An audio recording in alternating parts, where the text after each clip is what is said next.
Okay, good morning. Welcome back for the discussion. The last class we have discussion about the application of operating system and the device management is completed. Today I am going to discuss about the memory management. Like the process management and device management, memory management is also an important role to handle the memory management process. So in a computer, both the CPU and the IO devices interact with the memory. When a program needs to be executed, it is loaded onto the main memory till the execution is completed. Thereafter, that memory space is freed and is available for other programs.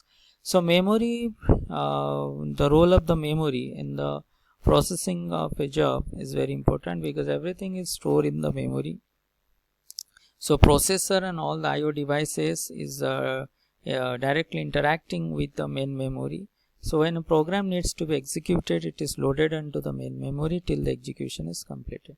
So memory management is an important role of the operating system, how to manage the memory system, how to manage the you can say the free space in the memory systems. The number of the concept is there. Next is your file management. File management means creation, deletion, modification of the file, and these are all done by the operating system. So the operating system manages the files, folders and directory systems on a computer. Any data on a computer is stored in the form of files, and the operating system keeps information about all of them using file allocation table or FAT.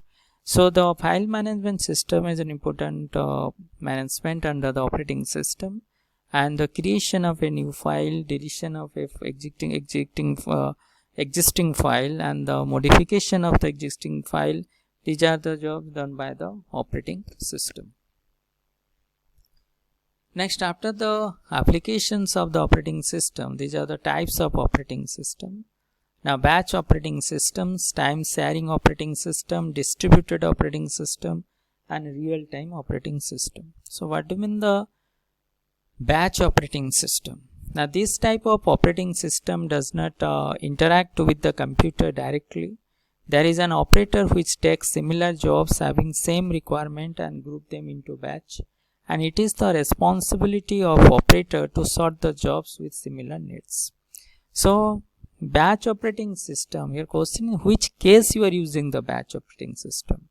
Now here the condition is given, there is an operator which takes similar jobs having same requirement and group them into batch. Similar job and same requirement. So this type of jobs grouped in a batch, and the process that batch file, the extension is .bat. A batch file, process the batch file, and the jobs within that file will be executed one by one. So what are the benefits? Now benefit is that when the that number of jobs executing individually, the memory consumption, time consumption of processor is little bit high compared to the when the number of that group of jobs executing at a time. That's why the batch operating system are using. Next is your time sharing operating system.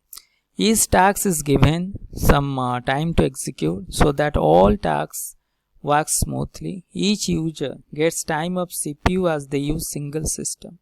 This system are also known as multitasking system. So time sharing operating system means there are a number of jobs enter into the computer system, and the time each user gets time of CPU.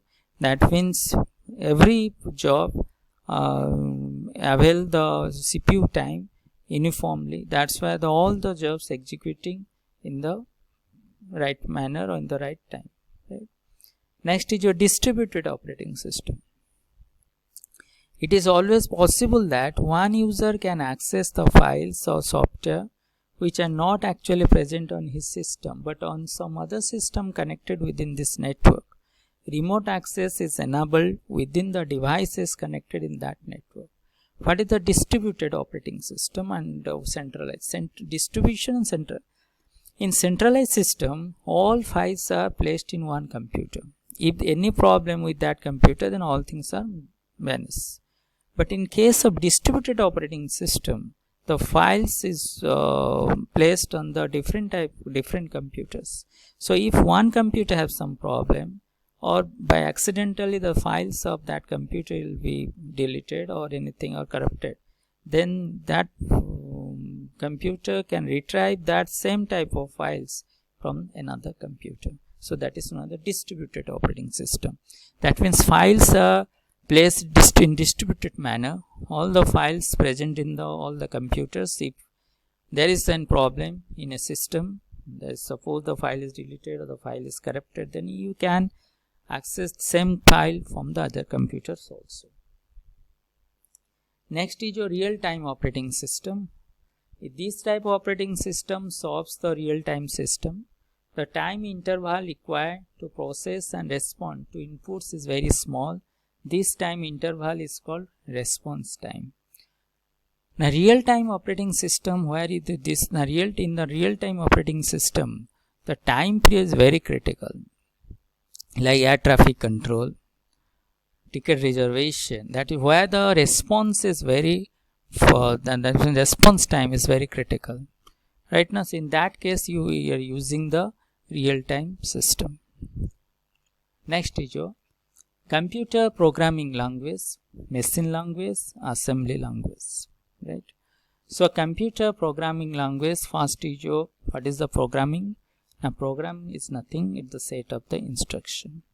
So to write that this type of instruction, the number of the different types of languages are used to write your programs, right? So first one is your machine level, machine language. Now what is the machine language? Now machine language, it is understandable by the system or by the computer system. And in all over the world, there are only two things is used in the machine language, that is 1 and 0. And all the electronic components like resistor, capacitor, then transistor, all are only is capable to understand two things, 1 and 0. So here the machine language is only language a computer is capable of understanding. Example is your hello world 0100100001. So these are the binary numbers, right? Now these are the binary numbers. When in whatever you are writing on your computer, it should be converted into machine level language. Otherwise, computers is unable to understand that thing. That means whatever you are writing, any character value, that means A, B, C, D, F, any character, your name, any numeric data, everything. Whatever you are writing, it should be converted into the stream of the binary bits, that means the machine language. Next is your assembly language. An assembly language is a low-level programming language for microprocessor and other programmable devices.